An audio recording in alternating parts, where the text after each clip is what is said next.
कृष्ण जी की जय, भगवत गीता जी।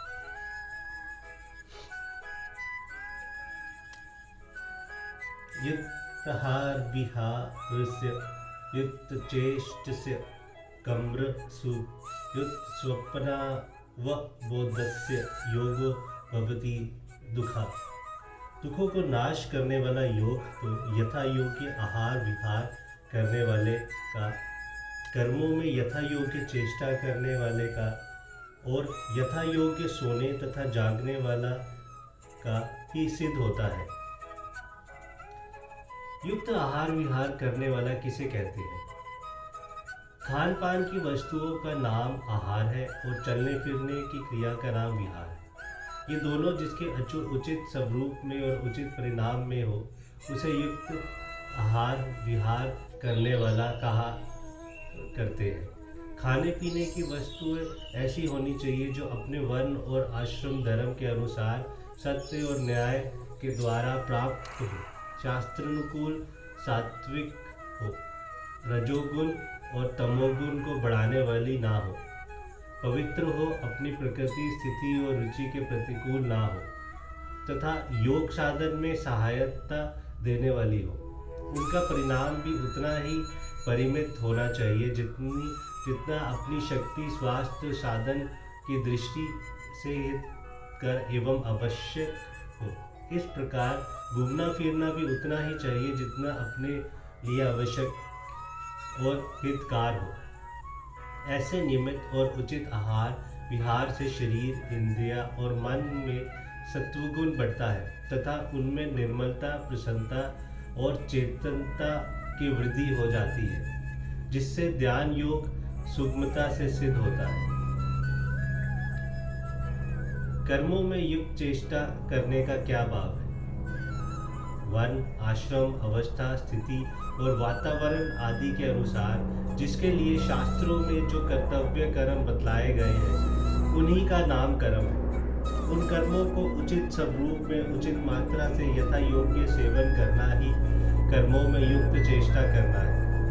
जैसे ईश्वर भक्ति, देव पूजन, दीन दुखिया की सेवा, माता पिता, आचार्य आदि गुरुजनों का पूजन, यज्ञ, गीतान, तप, जीवी का संबंधी कर्म यानी शिक्षा, पठन पाठन, व्यापार आदि कर्म और शौच सनादि क्रियाएं, ये सभी कर्म में वे ही करने चाहिए जो शास्त्र विहित हो, साधु सम्मत हो, किसी को अहित करने वाला ना हो, स्वावलंबन में सहायक हो, किसी को कष्ट पहुंचाने या किसी पर बाढ़ डालने वाला ना हो और ध्यान योग में सहायक हो तथा इन कर्मों का परिणाम भी उतना ही होना चाहिए जितना जिसके लिए आवश्यक हो, जिससे न्यायपूर्वक शरीर निर्वाह होता रहे और ध्यान योग के लिए आवश्यकता अनुसार पर्याप्त समय मिल जाए।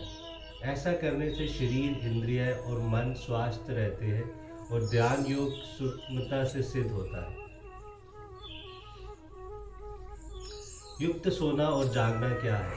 दिन के समय जागते रहना, रात के समय पहले और पिछले पहर में जागना और बीच के दो पहरों में सोना साधारणता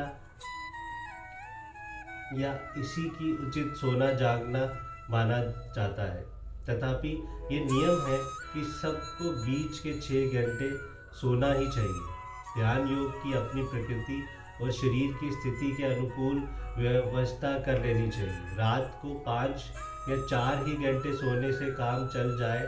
ध्यान के समय नींद या आलस्य ना आवे और स्वास्थ्य में किसी प्रकार गड़बड़ी ना हो तो 6 घंटे ना सोचकर 5 या 4 ही घंटे सोना चाहिए।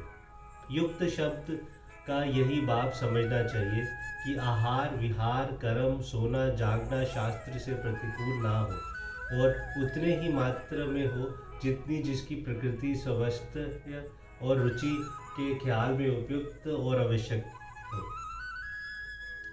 योग के साथ दुख विशेषण देने का क्या अभिप्राय है? ध्यान योग सिद्ध को जाने पर ध्यान योगी को परमानंद और परम शांति के अनंत सागर परमेश्वर की प्राप्ति हो जाती है। जिससे उसके संपूर्ण दुख अपने करण सहित सदा के लिए नष्ट हो जाते हैं।